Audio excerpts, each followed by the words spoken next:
So we're back on the Cadillac. We're up in the engine bay here. We still have the scan tool out here. A nice thing about the top down is it's remote, it's Bluetooth. We're able to take it out here while it's still plugged in the car. We can see our upstream is still going up and down. We can see the millivolts right there. Downstream is still steady, and our fuel trims are still, they're a little negative. But what we're gonna do is we're gonna create a lean condition. We're gonna disconnect this right here.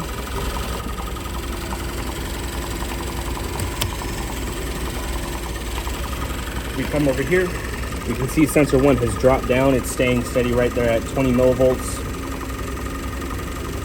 Go to our short term, we see it shooting up, already at 20% there. Our long term as well is starting to shoot up. Come back up to sensor 1, we're gonna open up the graph there. See it climbing up a little bit, and then it's going back to normal there. And then again, our short term has shot. It's all the way up there at 20% now. Our long term all the way up to 30%. Because of that lean condition, there's more air, there's unmetered air in the engine. So it's compensating by adding more fuel in that short term, which is bringing our long term up. And again, as we can see, our upstream sensor has gotten used to. Our fuel trims are all somewhat normal now, because it's getting used to that lean condition that we've created. So back on the Cadillac again, we just finished up showing you a lean condition. We're gonna do a rich condition now with propane here.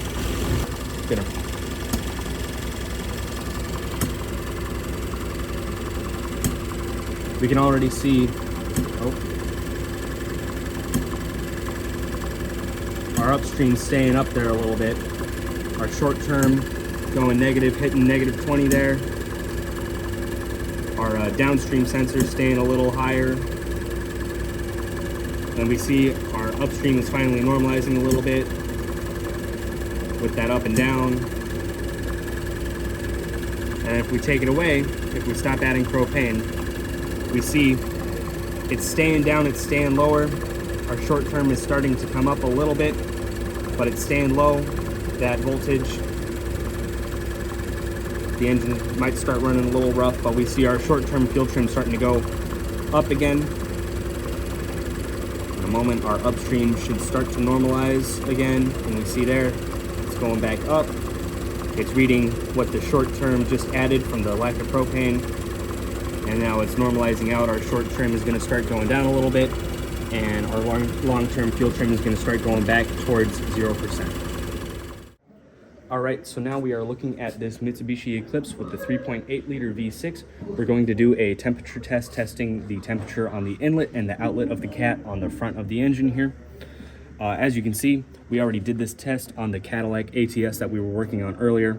We got our measurements for the first 10 minutes just at idling, and then 5 minutes with it at 2,500 RPMs.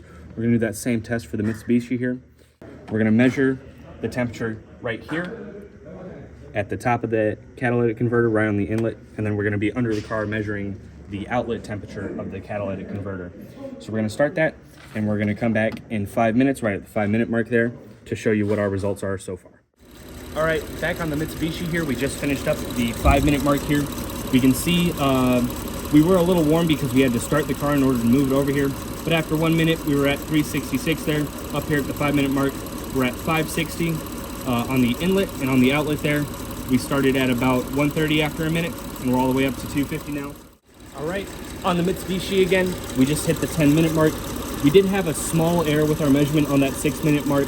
I measured at a different spot than we had been measuring previously, but our outlet was still pretty consistent, starting at the 6-minute mark at 267, going all the way up at the 10-minute mark to 320.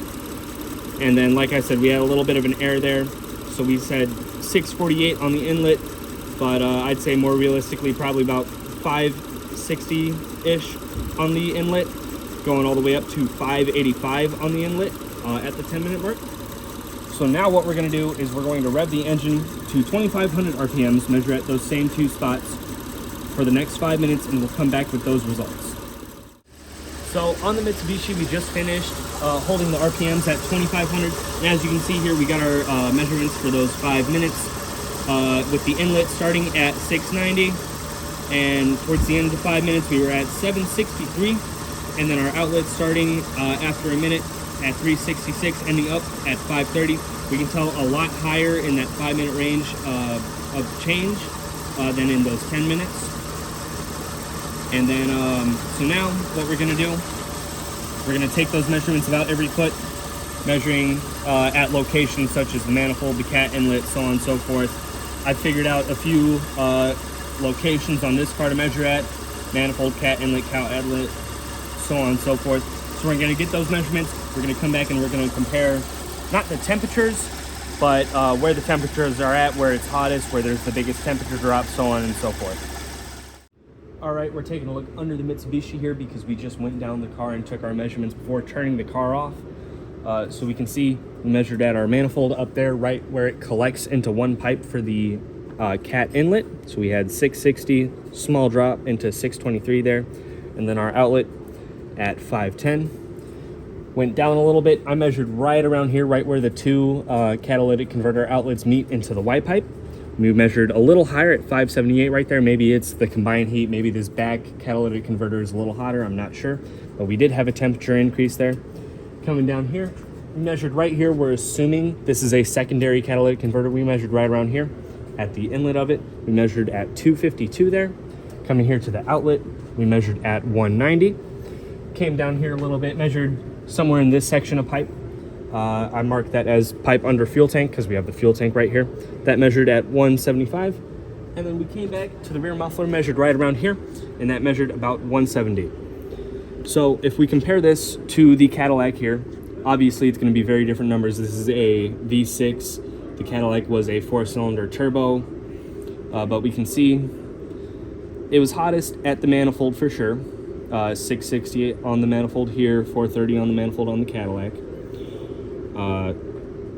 One major difference I'm seeing is that on the Cadillac, we saw a temperature increase between the catalytic converter inlet and outlet. So you can see our primary cat here, we went from 230 to 400, versus on the Mitsubishi Eclipse here on our primary catalytic converter, we saw a decrease from 623 to 510. Going down though, we see about the same.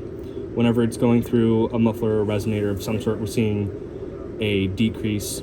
So our secondary catalytic converter outlet to the pipe right here, we see there's a little resonator in there. We can see that drop there from 190 to 175. And then our coolest temperature is going to be right at the end here. So in the lab, it tells us to stop at the inlet of the rearmost muffler, and that we did on both cars. On the Cadillac, it was 115.